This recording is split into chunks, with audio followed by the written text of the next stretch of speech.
हमने इस साल ईडब्ल्यूएस के बारे में जानकारी लेने के लिए हमने नई दिल्ली के सुप्रीम कोर्ट से हमारे जाने माने वकील और हमारे स्नेही एडवोकेट अभिषेक चौहान, इन्हें हमने आमंत्रित किया है। उन्होंने अभी जो ईडब्ल्यूएस मतलब इकोनॉमिकली वीकर सेक्शन, इन लोगों की जो दलील थी सुप्रीम कोर्ट में, लगभग 14 एडवोकेट में से ये भी एक एडवोकेट थे उनको दलील देने के लिए। जिस 5 जजेस के सामने जो मतलब मुद्दा था ईडब्ल्यूएस का, हालांकि ईडब्ल्यूएस जो है वो केवल मात्र इस देश के जो ब्राह्मणवादी लोग हैं, जो ब्राह्मण है, उनके ही लिए है। ब्राह्मण जो लोग हैं उनमें वो कुछ गरीब समझते हैं, हालांकि गरीब कोई भी नहीं है, जो भी ब्राह्मण है वो सब अमीर ही है।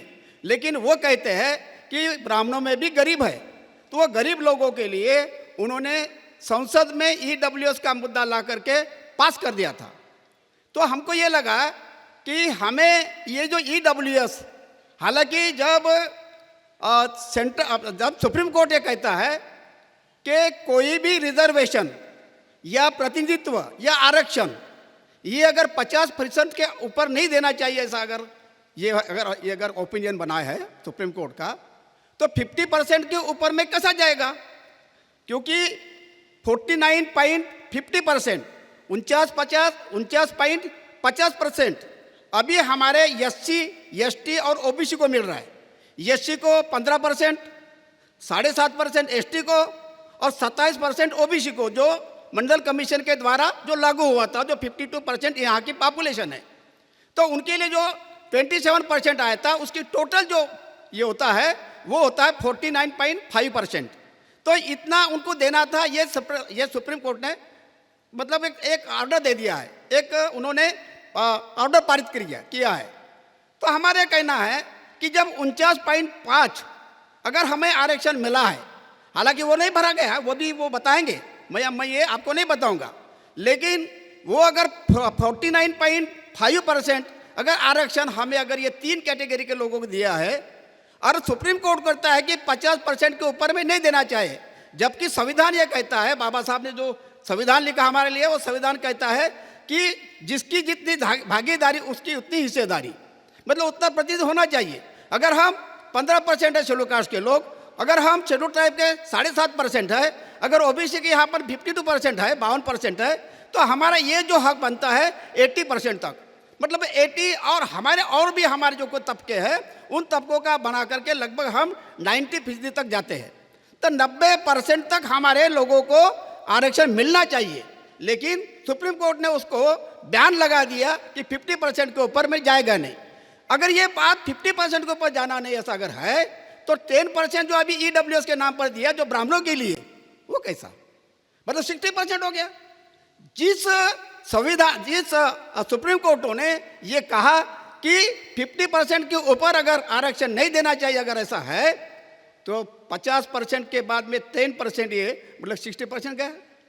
तो कहने का मतलब ये है कि इस देश में हमारे लिए, हम लोगों के लिए, इस देश के मूल निवासी बहुजन समाज के लिए, जिस माध्यम से हमने देखना है, जो हमारा यहाँ का मीडिया नहीं, हमारा यहाँ का प्रशासन हमारी नहीं है, यहाँ की शासन यंत्र हमारे लिए नहीं है, और यहाँ का जो सुप्रीम कोर्ट जो न्याय देने वाली संस्था है वो भी हमारे लिए नहीं है। मतलब हम हैं किसके?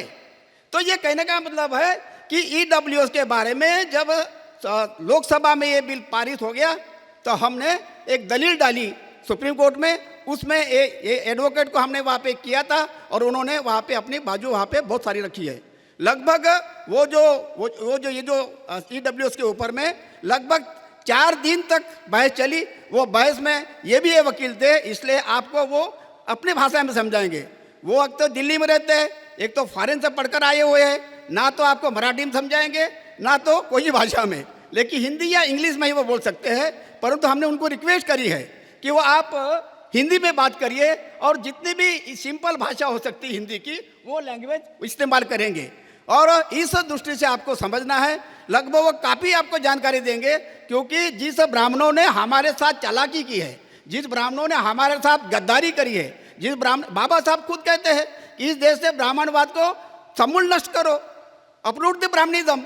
जब अगर बाबा साहब कहते हैं अपरूट द ब्राह्मणिज्म, तो उसको जल मूल से नष्ट करना है। उस नष्ट करने के लिए ईडब्ल्यूएस अगर आता है तो इसका सीधा मतलब यह है कि जड़ मूल से हम नष्ट नहीं कर सकते। ये जल मूल से नष्ट करने की दिशा में सुप्रीम कोर्ट के हमारे एडवोकेट क्या कहते हैं आप सुन लीजिए। मैं इतनी ही बात कर करके मेरी बात को विराम देता हूँ। धन्यवाद। जय भीम, जय भारत, जय संविधान।